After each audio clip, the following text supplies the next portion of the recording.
Jai Hind. The world is a changed place. From the geopolitical point of view, as well as because of technology and emerging technologies, there is a change in the nature of warfare. So, as a military man, I am going to talk about the the reformation, or I should say, the transformation that is taking place in the military, in the realm of security, or in the field of defense. Let us first understand as to what are the challenges that India faces today. Our security threat today is essentially on a two front scenario. Now, the two fronts everyone knows are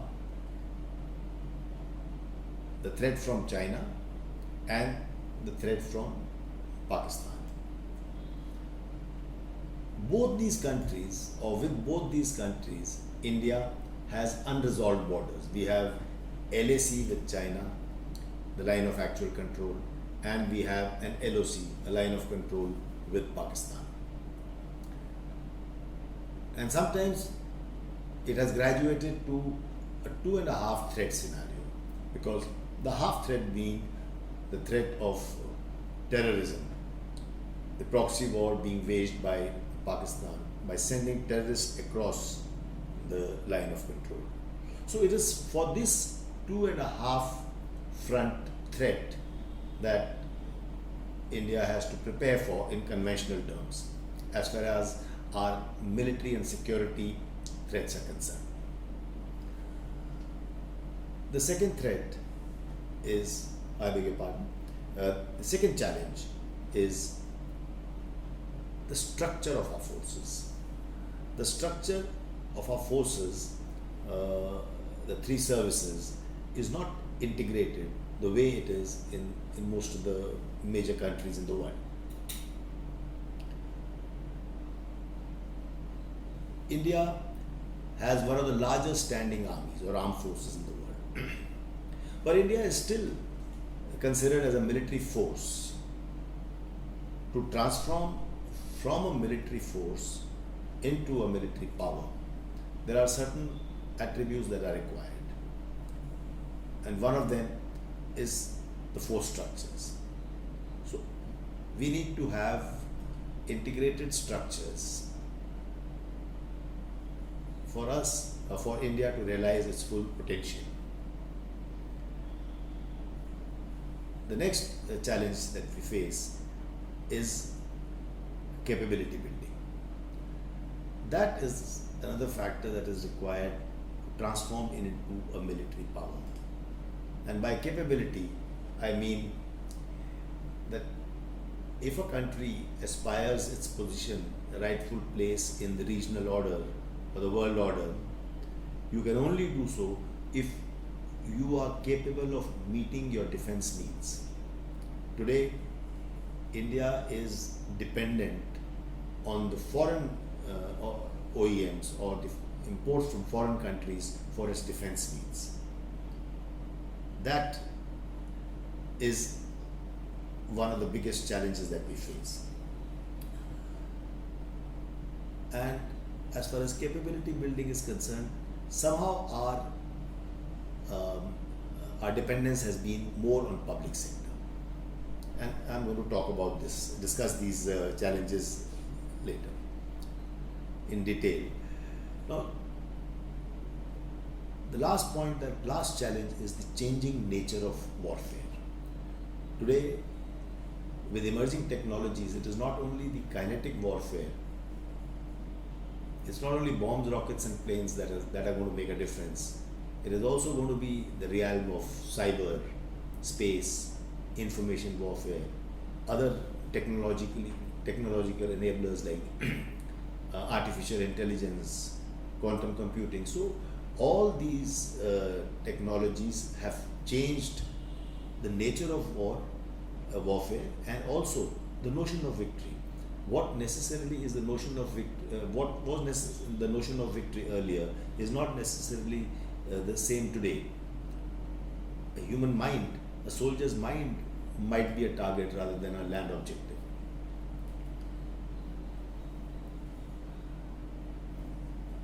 In the recent few years, we have seen some very bold and reformative steps being taken by the government.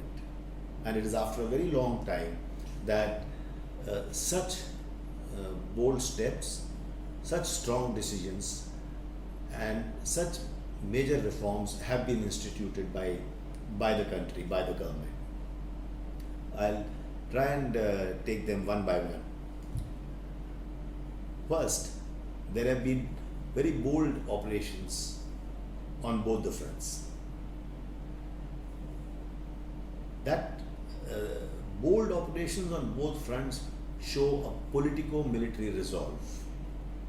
As a senior military officer, I for one feel it is very heartening for us as military men, as soldiers, to see this kind of reassuring backing that we get from the leadership.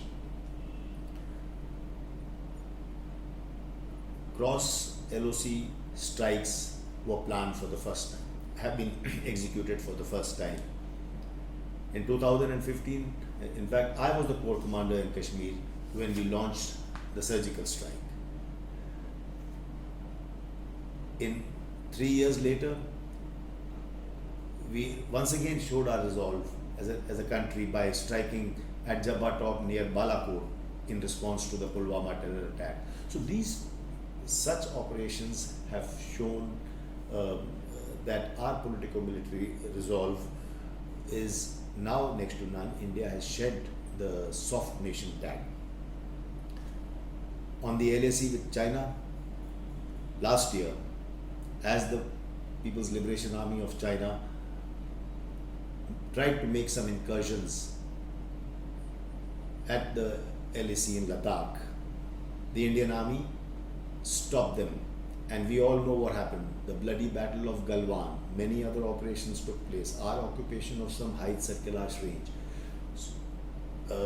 While it is still an ongoing process, yet India and the Indian military showed its capability and resolve to be able to stop the Chinese army's advance, and they were stalemated there.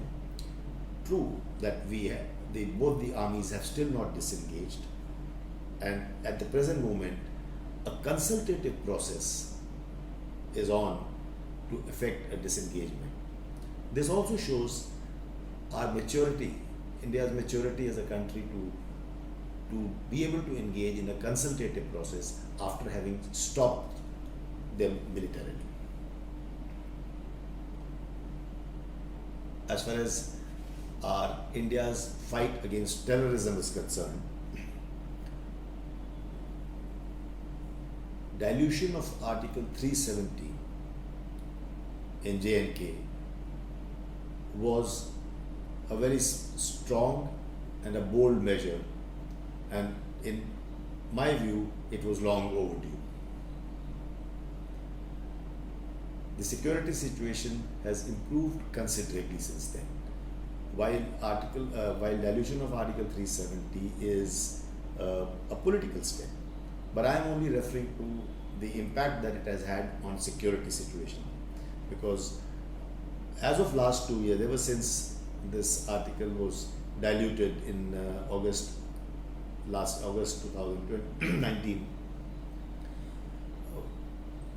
the acts of violence, the incidents of infiltration from LOC have all come down, and so have the incidents of recruitment of terrorists. So this is a good opportunity while the government and administration carries out its own outreach and administration, and I am not going to expand the discussion there, but the army and the security forces can play a major, a significant role in playing its part in contributing to peace and security and stability of J&K. Force structures. Now, the force structures in our country had remained the same for the first 5 or 6 decades. It is only after the Kargil war that some thought was paid to changing our force structures to evolve with times. And presently, major reforms are underway.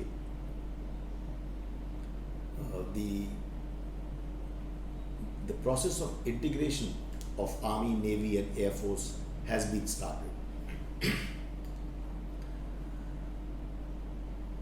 The Ministry of Defence has been reformed. There is a new department called Department of Military Affairs.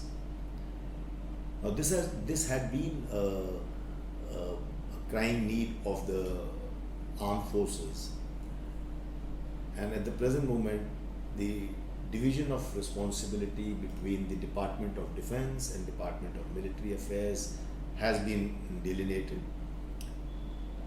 The Department of Defence looks after the policy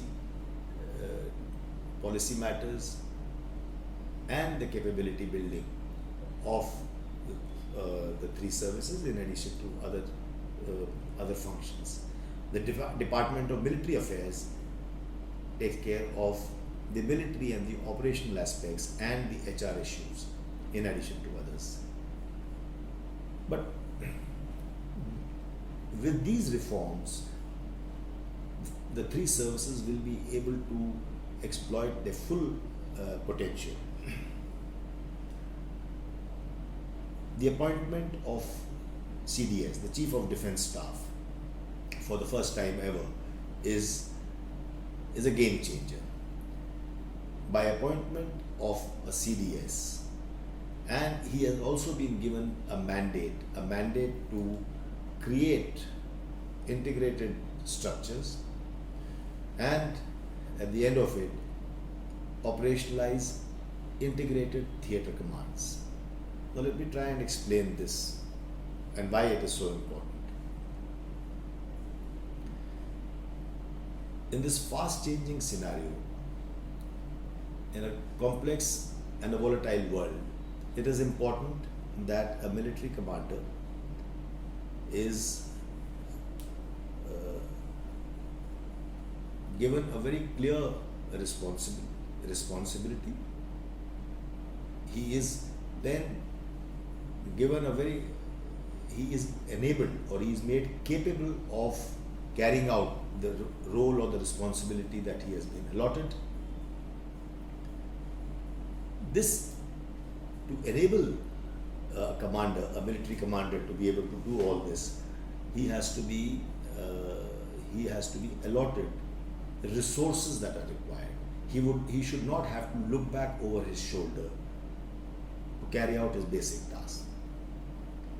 So all the components that he requires, Army, Navy, Air Force, other technological enablers, even the elements of power from the thread of diplomacy, intelligence, all these elements or all these components are integrated under one commander. So for instance, if we have an integrated theatre command to look after or to cater for Pakistan or another adversary, China, or for a particular region, let us say southern India. So they would have all the components that are required to ensure the security of the borders in their area of responsibility, in their theatre. They will also provide they will also be providing a single point military advice to the leadership as far as their region or that adversary is concerned.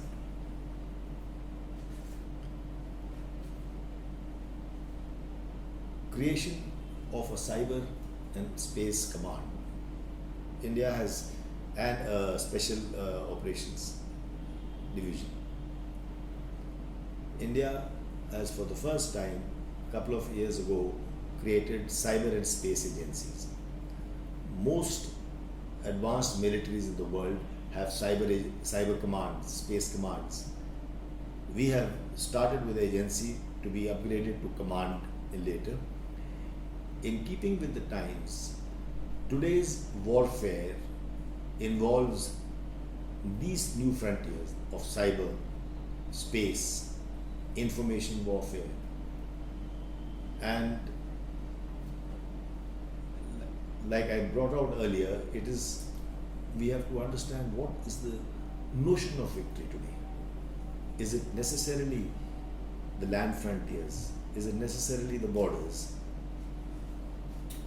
With all those changes, these new reforms of creating cyber and space agencies, a special forces division, these are the steps that will take us to the next level. Capability building. We've had an over-reliance on public sector. The government has taken a very serious view, and very recently the ordnance factories have been reorganized into public sector undertakings. Several schemes have been launched to bridge the technology gap. For example, a strategic partnership has been launched that allows joint ventures with the foreign manufacturers so that this technology gap can be bridged and our production capacities can be increased. In our processes, lease of platforms has been allowed so that we have, for instance, advanced drones from the US are already being used by the Indian Navy under this. Joint ventures like Airbus and Tata's are to produce certain aircrafts, C-95 aircrafts.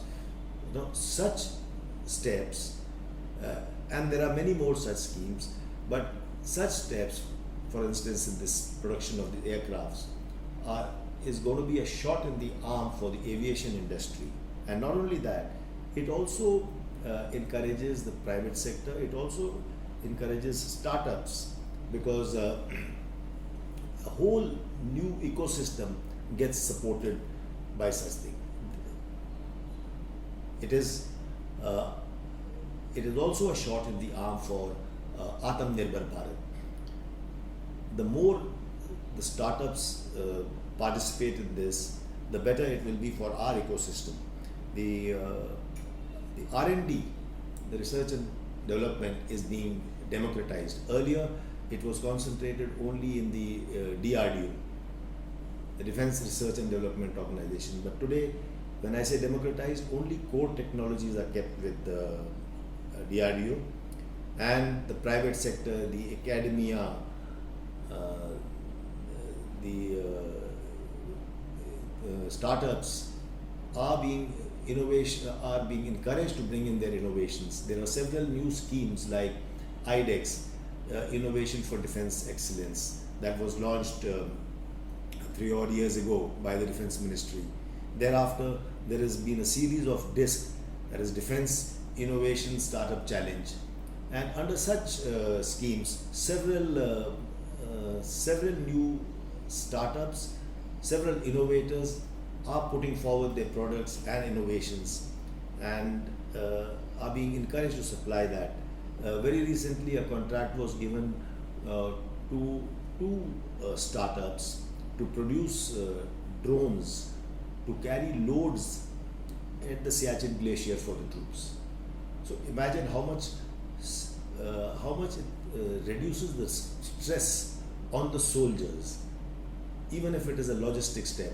But this is something that has to be executed on a regular basis, on a daily basis, and with technologies helping it will reduce our footprint there.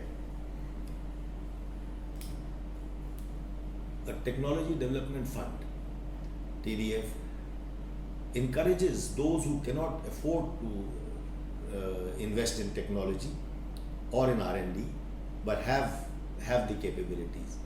And this is really a shot in the arm for the academia and the innovators. Two defense corridors have been set up, one in the south and one in UP and one in Chennai. In this defense corridor, all the industries related to defense are incentivized. Several projects have started in this defense corridors, which will not only will be a boost in the arm not only for the industry as such, but also the MSME, because tier 2, tier 3 vendors will also get a chance in this, will get a good opportunity in such areas. And this again contributes towards Atmanirbhar Bharat. In fact, I will go as far as to say that in case we, as the government is already planning, in case when we get to having more and more of defense exports, we've already made a significant beginning in the last couple of years. But if we have more exports, defense exports, there is a potential that the defense industry, the private sector in the defense industry can be an engine for growth in our Make in India and in Atmanirbhar Bharat. Because this is a field that can open up. We have our own huge market of the military, of the state police forces, and thereafter, by the competitive prices that and the quality that Indian private sector can produce, there is a tremendous potential which waiting to be realized, that where we can export to the third world countries. Next, about Kashmir. As I mentioned in the passing, the dilution of Article 370 was a very bold decision. It was long overdue. As a military man, I feel happy that with this step, while several other facets will improve, the security situation has already started showing an improvement. As a military man, I also feel happy about the fact that instead of being almost content with annual cycles of ups and downs of violence, here is a chance that we will really move towards resolution. This will take time. It will not happen in a hurry. But I think with serious intent that is being shown, with all of a government approach, all stakeholders cooperating with all of a government approach, all of a nation's approach, we should be moving towards a resolution to the Kashmir problem. And from a security point of view, that is a crying need of the hour. Several other steps are being rigorously reinvigorated. For instance, in the field of military diplomacy, you take cooperations, alliances, strategic partnerships. In the last 3 or 4 or 5 years, we have seen such engagements multiplying. We have seen strategic partnerships with in the regional order and in the world order. We see that 2+2 dialogues. There's a foreign minister and the defense minister dialogues with several countries taking place. We see the cooperations that we are running, whether it is Quad or any other military to military engagements. Today, increasingly, the world wants India to participate, and India is able to contribute to such cooperations and alliances. Military diplomacy is a very important part, or can play a very important part, and we see that in the disengagement process with China, it is also the astuteness with which our military diplomacy and the diplomatic thread or the element is being intertwined. That shows the maturity of our country, that we are we use strong military steps when we have to, but we can be consultative and diplomatic in engagement with other countries. Before I wind up, I would like to also bring out a couple of things that we still need to do. In our country, we need to really seriously think of bringing out a national security strategy. A national security strategy will essentially lay down the stated objectives of a country. So what are our security needs and how do we intend to fulfill them? If an apex level guidance document like this is available, it will help all stakeholders. Let's say defense, it allows the defense to draw up its military objectives. It allows them to then prepare for that. It allows them to indulge in capability building for that. So a national security strategy is a document that is another bold step that needs to be taken. A national cyber security policy, and as I said earlier, that this government has shown a very strong political resolve, a politico-military resolve, and it is only leadership with such a strong resolve that can promulgate a document like this. There is also, in view of the changing circumstances, in view of the volatile nature of our neighborhood, there is perhaps a need to enhance the defense budget. I do realize that there are competing demands, there are competing requirements in a developing country, but the security of the country demands something.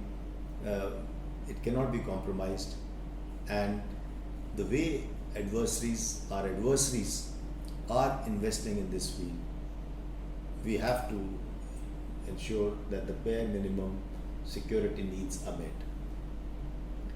And as I said earlier, if we go about our capability building in a pragmatic manner, the reformative steps that have been instituted, we can actually make defense as a driver for growth, and which can perhaps then enable us to allocate or to give a higher allocation to the defense needs of the country.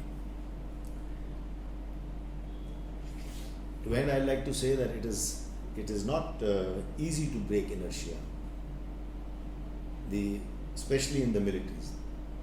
And so the steps that have been initiated now are very heartening. To change anything, very firm handling is required. The government has taken very bold decisions, and not only the requirement is not only to keep up the tempo, but also to follow through very, very vigorously, so that we can create a Surakshit Atmanirbhar Bharat. Jai Hind.